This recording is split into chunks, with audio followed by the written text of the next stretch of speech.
ಇನ್ನೊಂದು ಸರ್, ಈ ಬಾರಿ ಕ್ರಿಸ್ಮಸ್ಗೆ ನಮ್ಮ ಇಂಡಸ್ಟ್ರಿಯಲ್ಲಿ 2 ಸಿನಿಮಾಗಳು, ದೊಡ್ಡ ಸಿನಿಮಾಗಳು ರಿಲೀಸ್ ಆಗ್ತಿದೆ. ಒಂದು ಉಪ್ಪಿ ಸರ್ದು, ಇನ್ನೊಂದು ಸುದೀಪ್ ಸರ್ 2 ಸಿನಿಮಾಗಳು ರಿಲೀಸ್ ಆಗ್ತಿದೆ. ನೀವು ಯಾರು ಸಿನಿಮಾ ನೋಡಕ್ ಕಾಯ್ತಿದ್ದೀರಿ? ನಾವು ಕನ್ನಡ ಫಿಲಂನ ಯಾರೇ ಮಾಡಿದ್ರು ನೋಡ್ತೀವಿ, ಆದ್ರೆ ಜಾಸ್ತಿ ನೋಡೋದು ನಮ್ ಡಿ ಬಾಸ್ ದರ್ಶನ್ ಸರ್ದು, ಅವ್ರದೇ ಜಾಸ್ತಿ ನೋಡೋದು. ಕನ್ನಡ ಫಿಲಂ ಬಗ್ಗೆ ಅಭಿಮಾನ ಇದೆ, ಕನ್ನಡದ ಬಗ್ಗೆ ಅಭಿಮಾನ ಇದೆ. ನಾವು ಬಸ್ಗಳಲ್ಲಿ ಓಡಾಡ್ಬೇಕಾದ್ರೆ ಕನ್ನಡ ಮಾತಾಡ್ಲಿಲ್ಲ ಅಂದ್ರೆ ಕನ್ನಡ ಕಲೀರಿ ಅಂತಾನೆ ಹೇಳ್ತೀವಿ. ಹಿಂದಿಯಲ್ಲಿ ಮಾತಾಡಿದ್ರೆ ಕನ್ನಡ ಕಲೀರಿ, ನಿಮ್ ಭಾಷೆ ನಿಮ್ಗೆ ಮುಖ್ಯ ಆಗಿರ್ಲಿ ಅಂತಾನೆ ಹೇಳ್ತೀವಿ. ಜಾಸ್ತಿ ಕನ್ನಡ ಫಿಲಂ ನೋಡ್ತೀವಿ. ಇತ್ತೀಚೆಗೆ ಕನ್ನಡ ಫಿಲಂ ಬರೋದೇ ನಿಲ್ಸ್ಬಿಟ್ಟವ್ರೆ. ಎಲ್ಲ ಬೇರೆ ಭಾಷೆ ಪಿಕ್ಚರ್ನ ಕನ್ನಡ ಡಬ್ಬಿಂಗ್ ಮಾಡಾಕ್ತಾರೆ. ಅದು ಇಂಟ್ರೆಸ್ಟ್ ಬರಲ್ಲ ನಮ್ಗೆ, ಯಾಕೆಂದ್ರೆ ನಮ್ಮ ಹೀರೋ ಅಲ್ಲ ಅವರು, ಬೇರೆ ಹೀರೋ, ಹಂಗಾಗಿ ಇಂಟ್ರೆಸ್ಟ್ ಬರಲ್ಲ. ಈಗ ಮೊನ್ನೆ ಒಂದು ರಿಲೀಸ್ ಆಯ್ತು ಪುಷ್ಪ 2, ನಾವು ನೋಡಲ್ಲ ಅದನ್ನೆಲ್ಲ. ಕನ್ನಡ ಪಿಕ್ಚರ್ ಮಾತ್ರ ನೋಡ್ತೀವಿ. ಆಲ್ಮೋಸ್ಟ್ ಈ ಡ್ರೈವರ್ ಎಲ್ಲ ದರ್ಶನ್ ಅಭಿಮಾನಿಗಳೇ ಆಗಿರ್ತಾರೆ.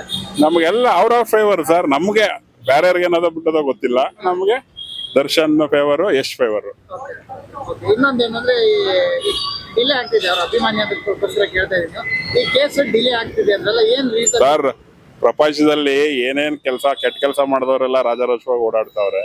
ಇವರು ಗೊತ್ತಿದ್ ಮಾಡ್ಬೇಡದಿತ್ತು ತಪ್ಪು. ಅದು ಅವ್ರಿರೋ ಇದಕ್ಕೆ ಏನಾದ್ರು ಒಂದ್ ಮಾಡ್ಬೋದಿತ್ತು. ಅವ್ರು ಸುಮ್ನೆ ಯಾಕೆ ಈ ತರ ಮಾಡಿದ್ರೆ ಗೊತ್ತಿಲ್ಲ. ಅದ್ರ ಬಗ್ಗೆ ನಮ್ಗೆ ಬೇಕಾಗಿಲ್ಲ. ನಮ್ಗೆ ನಮ್ ಬಾಸ್ ನಮ್ಗೆ ಇಷ್ಟ, ನಮ್ಮ ಅಭಿಮಾನ. ಅವ್ರು ಏನ್ ಮಾಡ್ಕೊಂಡ್ರೆ ಬಿಟ್ರು ನಮ್ಗೆ ಗೊತ್ತಿಲ್ಲ.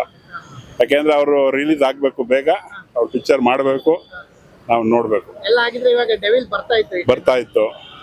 ಇನ್ನೊಂದು ಸರ್, ನಾ ಹೇಳಲ್ಲ, ಇವೆರಡು ಸಿನಿಮಾದಲ್ಲಿ ನೀವು ಯಾವ ಸಿನಿಮಾ ನೋಡ್ತೀರಾ ಅಂತ ಹೇಳ್ರಿ. ಯುವೈ ಮತ್ತೆ ಮ್ಯಾಕ್ಸಲ್ ಯಾವ್ದು? ಎರಡು ನೋಡ್ತೀವಿ. ಕನ್ನಡ ಪಿಕ್ಚರ್, ನಮ್ ಕನ್ನಡ ಹೀರೋಗಳದ್ದು ಎರಡು ನೋಡ್ತೀವಿ. ಎರಡು ನೋಡ್ಬೇಕು. ಕನ್ನಡದವರೆಲ್ಲ ನೋಡಿದ್ರೆ ತಾನೇ ಅವ್ರಿಗೆ ಇದಾಗೋದು. ಸರ್, ನೀವು ಯಾವ್ದು ನೋಡ್ತೀರಾ? ಸರ್, ನಾವು ಎರಡು ನೋಡ್ತೀವಿ. ಇನ್ನೊಂದು ನಾನು ಪರ್ಸನಲ್ ಆಗಿ ನಿಮಗೆ ಕೇಳ್ತೇನೆ. ಅಂದ್ರೆ BMTC ಡ್ರೈವರ್ ತುಂಬಾ ರ್ಯಾಶ್ ಡ್ರೈವ್ ಮಾಡ್ತಾರೆ, ಅವ್ರಿಗೆಲ್ಲ ಕರುಣೆನೇ ಇಲ್ಲ, ಬೇಕಾಬಿಟ್ಟಿ ಡ್ರೈವ್ ಮಾಡ್ತಾರೆ, ಒಂದಿಷ್ಟು ಕಂಪ್ಲೇಂಟ್ ಮಾಡ್ತಾರೆ. ಈಗ ನಾನೊಂದು ಹೇಳ್ತೀನಿ, ಬೇಜಾರು ಮಾಡ್ಕೋಬಾರದು. ನೋಡಿ ಸರ್, ನಮ್ ಕಷ್ಟ ನಮಗ್ ಗೊತ್ತು, ನಿಮ್ ಕಷ್ಟ ನಿಮಗ್ ಗೊತ್ತು. ರೋಡಲ್ಲಿ ಅಷ್ಟಪ್ಪ ದೊಡ್ಡ ಬಸ್ ತಗೊಂಡು ರೋಡಲ್ಲಿ ಹೋಗ್ತೀವಿ.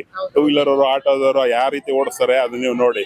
ಒಂದು ನಾಯಿ ಮೇಲೆ, ಒಂದು ಇರುವೆ ಮೇಲೆ ಬಿಡಕ್ಕೂ ನಮ್ಮ ಸ್ಟಾಫ್ಗಳು ಯೋಚನೆ ಮಾಡ್ತಾರೆ.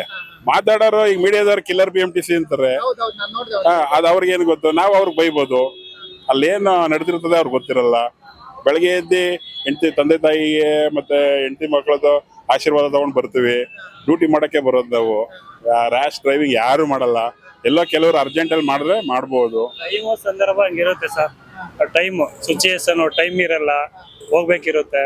ಆ ಟೈಮ್ ಹೋಗ್ಬೇಕಾಗಿರುತ್ತೆ, ಅವಾಗ ಅರ್ಜೆಂಟ್ ಇರುತ್ತೆ. ಇವರು ಆಟೋದವರು, ಬೈಕವರು ಅಡ್ಡಾಡ ಬರೋದು. ಅದರಿಂದ ಈ ತರ ಸಮಸ್ಯೆಗಳು ಅವ್ರು ಅನ್ಕೊಂತಾರೆ. ರ್ಯಾಶ್ ಡ್ರೈವಿಂಗ್ ಮಾಡ್ತಾವ್ರೆ ಅಂತ ಅವ್ರು ಅನ್ಕೊಂಡಿರ್ತಾರೆ. ಇಲ್ಲಿ ನಮಗ್ ಟೈಮ್ ಇರಲ್ಲ. ಟೈಮ್ ಪಿಕಪ್ ಮಾಡ್ಬೇಕು. ಒಂದು ಆ ಟೈಮ್ ಹೋಗ್ಬೇಕು, ಇನ್ ಟೈಮ್ ಹೋಗ್ಬೇಕು. ಹಂಗಾಗಿ ಜನರನ್ನ ಪಿಕಪ್ ಮಾಡೋದ್ರಲ್ಲಿ ಎಲ್ಲಿ ಬೇಕಾರಲ್ಲಿ ಬಸ್ ನಿಲ್ಲಿಸ್ತಾರೆ. ಇಲ್ಲ, ಇದು ತಪ್ಪು ಸರ್. ಇದು ಎಲ್ಲಿ ಬೇಕಾರಲ್ಲಿ ಬಸ್ ನಿಲ್ಸಲ್ಲ. ಒಂದು ಮಾನವೀಯತೆಗೆ ವಯಸ್ಸಾದವ್ರು ಬರ್ತಾರೆ ಅಂತ ನಿಲ್ಸಿ ಹತ್ಸ್ಕೊತಾರೆ. ಅದ್ ಬಿಟ್ಬಿಟ್ಟು ಎಲ್ ಬೇಕಲ್ಲಿ ನಿಲ್ಸಿ ಬಸ್ ಹತ್ಸ್ಕೊಳಕ್ ಆಗಲ್ಲ. ಯಾಕೆಂದ್ರೆ ನಮ್ಗೆ ಅಷ್ಟು ಟೈಮು ಇರಲ್ಲ, ಅಷ್ಟು ಪೇಷನ್ಸು ಇರಲ್ಲ. ನಮ್ಗೆ ಸಿಗ್ನಲ್ ಅಲ್ಲೆಲ್ಲ ನಿಲ್ಲಿಸ್ತಾರೆ. ಮಾನವೀಯತೆ ಅದು. ಮಾನವೀಯತೆಗೋಸ್ಕರ ನಿಲ್ಸಿ ಹತ್ಸ್ಕೊತಾರೆ.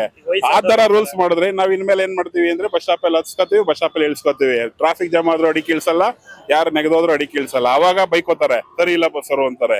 ಹಿಂಗ್ ಮಾಡಿದ್ರು ಕಷ್ಟ, ಹಿಂಗ್ ಮಾಡಿದ್ರು ಕಷ್ಟ. ಹೆಂಗ್ ಡ್ಯೂಟಿ ಮಾಡ್ಬೇಕು ನಾವು? ಅದಕ್ಕೆ ನಾವೇನ್ ಮಾಡ್ತೀವಿ ಅಂತ ಅಂದ್ರೆ, ಅದಕ್ಕೆ ಈಗ ಶಿಸ್ತಾಗಿ 2 ಡೋರ್ ಹಾಕೊಂಡು ಎಲ್ಲೂ ಇಳಿಸ್ದಂಗೆ ಬಸ್ ಸ್ಟಾಪ್ ಅಲ್ಲಿ ಹತ್ಸಿ ಬಸ್ ಸ್ಟಾಪ್ ಅಲ್ಲಿ ಇಳಿಸ್ತೀವಿ. ಹಂಗ್ ಮಾಡಿದ್ರು ಜನಕ್ಕೆ ಕಷ್ಟ. ಎಲ್ ಬೇಕಲ್ಲಿ ಇಳಿಸಿದ್ರೆ ಹಿಂದೆ ಬೈಕ್ ಅವರು, 2 ವೀಲರ್ ಅವರೆಲ್ಲ ಬಾಯಿಗೆ ಬಂದಂಗೆ ಬೈತಾರೆ. ಅದರಿಂದ ನಮಗೆ ಮಾನವೀಯತೆನೆ ಹೊಂಟೋಗದೆ. ಡ್ಯೂಟಿ ಮಾಡೋದೇ ಕಷ್ಟ ಆಗ್ಬಿಟ್ಟದೆ. ಆಲ್ಮೋಸ್ಟ್ ನಮ್ಮ ಸಂಸ್ಥೆಯಲ್ಲಿ ಕೆಲಸ ಮಾಡೋರು ಜಾಸ್ತಿ ವರ್ಷ ಬದುಕ್ತಾ ಇಲ್ಲ. ಈ ಟೆನ್ಷನ್ ಇಂದ BP, ಶುಗರ್, ಹಾರ್ಟ್ ಎಲ್ಲ ಬಂದು ಬೇಗ ಸಾಯ್ತಾವ್ರೆ. ಇವಾಗ ನಮ್ಗೆ ಇವತ್ತು ನಡೆದಿದ್ದು, ಅವ್ರು ಪ್ಯಾಸೆಂಜರ್ ಹತ್ತಿದ್ರು.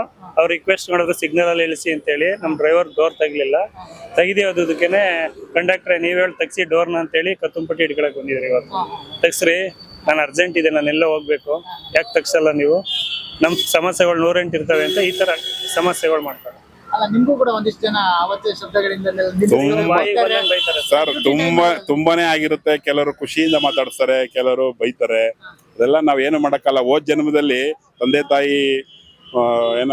ತಾಯಿ ಮಾತು ಕೇಳ್ಕೊಂಡು ನಾವು ಒಳ್ಳೊಳ್ಳೆ ಎಜುಕೇಶನ್ ಮಾಡ್ಕೊಂಡು ಒಳ್ಳೊಳ್ಳೆ ಜಾಬ್ಗೆ ಹೋಗೋದಾಯ್ತು. ಹೋದ್ ಜನ್ಮದ ಏನೋ ಕರ್ಮ ಇತ್ತು ನಮ್ದು, ಬಂದು ತಗೊಳಕೊಂಡ್ಬಿಟ್ಟಿದೀವಿ. ಈಗ ಬಿಡಂಗಿಲ್ಲ, ಕಟ್ಕೊಳಂಗಿಲ್ಲ. ಡ್ಯೂಟಿ ಮಾಡ್ತಾ ಇದೀವಿ. ಯಾಕೆ ಅಂದ್ರೆ ತಂದೆ ತಾಯಿ ನೋಡ್ಕೋಬೇಕು, ಮಕ್ಕಳು ನೋಡ್ಬೇಕು, ಮನೆಯಲ್ಲಿ ಹೆಂಡತಿ ಮಕ್ಕಳು ನೋಡಬೇಕು, ನಮ್ಮ ಸಂಸಾರ ನೋಡಬೇಕು. ಏನು ಮಾಡೋಕ್ಕಾಗಲ್ಲ, ಈಗ ಬಿಡಂಗಿಲ್ಲ, ಕಟ್ಕೊಳಂಗಿಲ್ಲ. ಇದನ್ನೆಲ್ಲ ಸರ್ಕಾರ ನೋಡಬೇಕು ಅಷ್ಟೇ. ಬೆಂಗಳೂರು ಸಿಟಿಯಲ್ಲಿ ಬಸ್ ಓಡ್ಸಕ್ಕೆ ಎಷ್ಟು ಸರ್ ತಾಳ್ಮೆ ಬೇಕು ಅಂತ? ತುಂಬಾನೇ ತಾಳ್ಮೆ ಬೇಕು. ತಾಳ್ಮೆ ಇಲ್ದೇದವನಿಗೆ ಇಲ್ಲಿ ಕೆಲಸನೇ ಅಲ್ಲ.